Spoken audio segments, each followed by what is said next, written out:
Birinci resepti paylaşıram. 2 ədəd yumurta, 1 xörək qaşığı şəkər tozu, yarım çay qaşığı duz, çay qaşığının 1/4 soda, 1 stəkan süd qarışdırıb, üzərinə 1 stəkan un əlavə edirəm.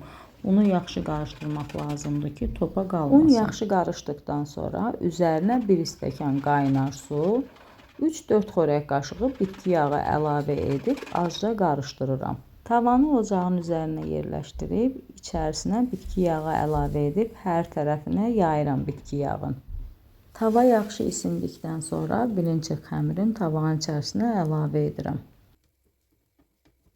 1-2 dəqiqə keçdikdən sonra birincinin bir tərəfi qızarır, digər tərəfini çevirirəm qızarsın.